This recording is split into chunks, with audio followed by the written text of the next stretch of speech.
19শে ফেব্রুয়ারি অর্থাৎ বুধবার থেকে শুরু হচ্ছে চ্যাম্পিয়ন্স ট্রফির আসর। আর এই চ্যাম্পিয়ন্স ট্রফি শুরুর আগে বিতর্কে জড়ালো পাকিস্তান ক্রিকেট বোর্ড। 17 ফেব্রুয়ারি সকালে লাহোরের গাদ্দাফি স্টেডিয়ামে সব দলের জাতীয় পতাকা থাকলেও দেখা মেলেনি ভারতীয় দলের জাতীয় পতাকার। আর এই নিয়ে শুরু হয়েছে চরম বিতর্ক।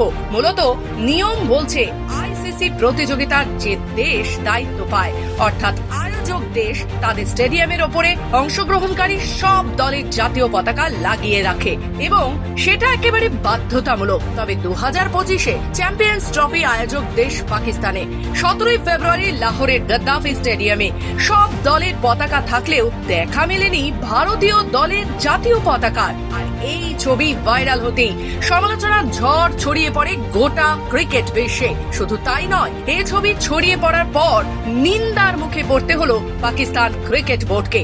তবে পাকিস্তান ক্রিকেট বোর্ডের এই অনিয়মিত কার্যকলাপের পর রীতিমতো প্রশ্নের মুখে পড়তে হচ্ছে পাকিস্তান ক্রিকেট বোর্ডকে।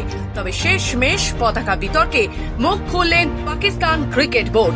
IANS কে দেওয়া এক সাক্ষাৎকারে পিসিবি কর্তা বলেন, ভারত পাকিস্তানে খেলতে না আসায় করাচির ন্যাশনাল স্টেডিয়ামে, লাহোরের গাদ্দাফি স্টেডিয়ামে ও রাওয়ালপিন্ডিতে ভারতের পতাকা লাগানো হয়নি। যে দেশগুলো পাকিস্তানের মাটিতে খেলবে তাদেরই পতাকা লাগানো হয়েছে। তবে পিসিবি কর্তাদের এই বক্তব্যে মূলত একটা কথা পরিষ্কার, ভারতীয় ক্রিকেট দল পাকিস্তানে খেলতে না যাওয়ার সিদ্ধান্তে ক্ষিপ্ত হয়ে এরূপ সিদ্ধান্ত নিয়েছে পাকিস্তান ক্রিকেট বোর্ড। তবে এটা পরিষ্কার, চ্যাম্পিয়ন্স ট্রফির মতো বড় আসর পাকিস্তানে বসার আগেই পতাকা বিতর্কে জর্জরিত Pakistan cricket board. Bureau report, খবর বাংলা।